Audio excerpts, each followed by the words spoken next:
के पत्तों को भी खाना छोड़ दिया। बच्चों, जब मेरी माँ ने पत्ते खाना भी छोड़ दिया तो मेरी माँ का एक नाम और पड़ा, यहां से अपर्णा मेरी माँ भगवती का नाम हुआ। जब इतना कठिन व्रत ले लिया मेरी माता भवानी ने, तो आकाश से देवताओं ने हाथ जोड़कर विनती किया मां भगवती से। उसी समय आकाशवाणी हुई। क्या आकाशवाणी होती है?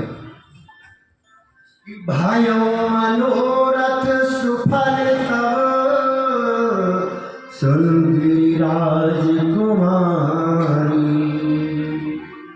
हे पर्वतराज कुमारी,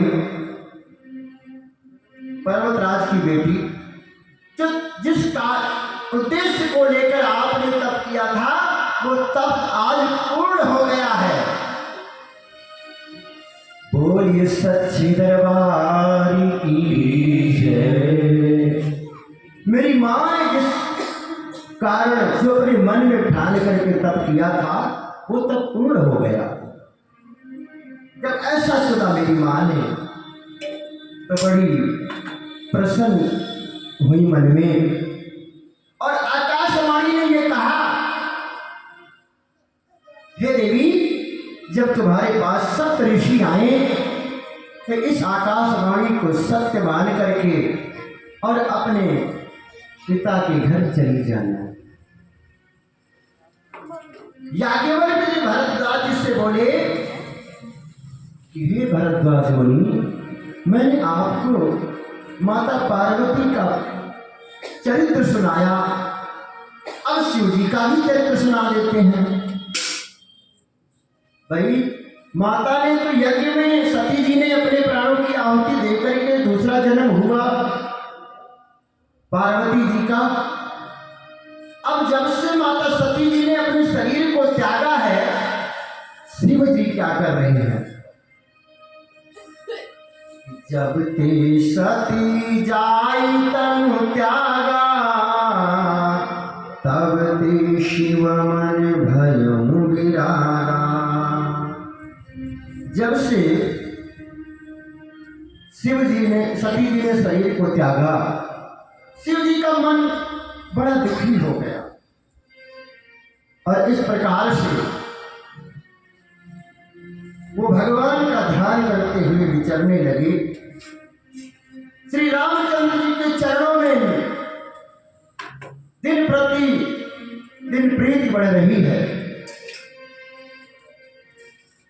और इस प्रकार भगवान राम जी ने देखा कि शंकर जी भगवान मुझे याद कर रहे हैं, और वहां पर पहुंचे भगवान शिव के पास। कहने लगे, आज मैं तुम्हारी भक्ति से प्रसन्न हो गया हूं और मैं तुम्हें भक्ति का वरदान देकर जा रहा हूं, लेकिन इसी के साथ एक बात और कह करके जा रहा हूं कि विवाह अपना जरूर कर लेना।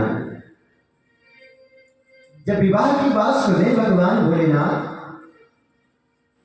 तो भगवान शिव जी को मेरे राम जी ने बताया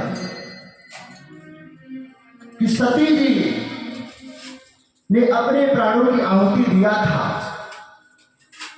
अब उनका अगला जन्म पार्वती जी के रूप में हो गया है और उन्होंने तप किया है आपको पति रूप में पाने के लिए। उनके मनोरथ को पूर्ण कीजिए। तो शिव जी मेरे बाबा कहते हैं, कहा शिव यद्यपि उचित यश नाहि,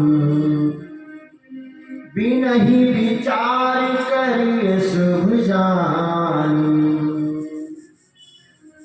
मेरे भगवान शंकर जी कहते हैं ये उचित तो नहीं है विवाह करना, लेकिन फिर भी एक मर्यादा कहती है, एक नीति कहती है कि माता पिता, गुरु और स्वामी की बात को बिना विचारे, अगर माता पिता ने कोई बात कही है, गुरु ने कही है, मेरे स्वामी ने कही है, तो बिना विचारे उसको जो है मान लेना चाहिए। हे नाथ, आपकी आज्ञा मेरे सिर पर है। इस प्रकार से राम जी वरदान देकर के श्री रामचंद्र जी चले गए और शिव जी ने वो मूर्ति अपने अंदर धारण कर ली और भगवान का ध्यान करते रहे। और इधर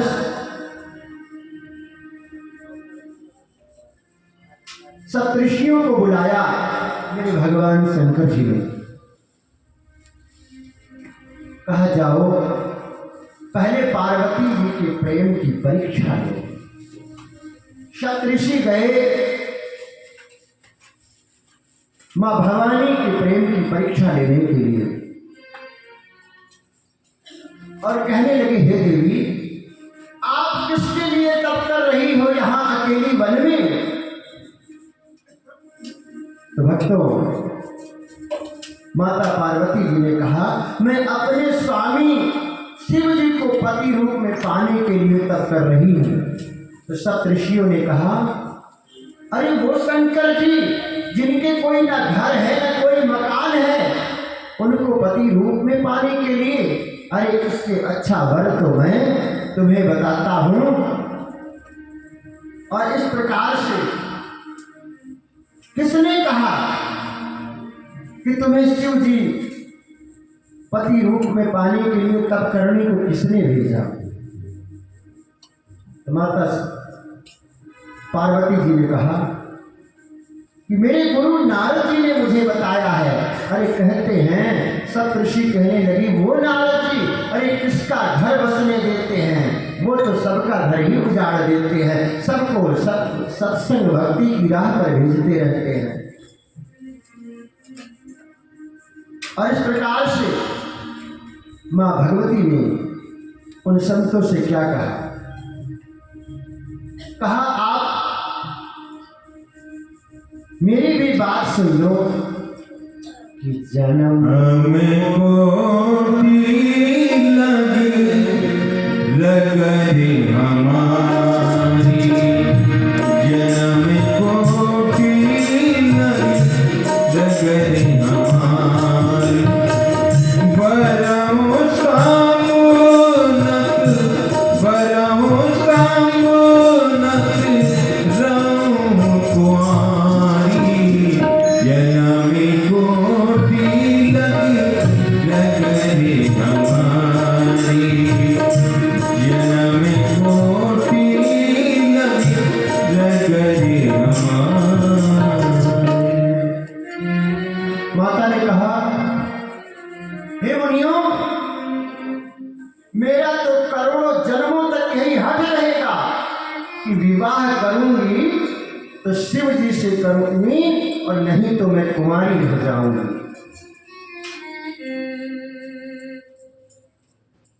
जगत जननी भवानी पार्वती ने फिर कहा, हे मुनियों, मैं आपके पैर पड़ती हूं, आप अपने घर जाइए। और ऐसा जब सुना पार्वती जी के वचन तो मुनि बोले, हे भवानी,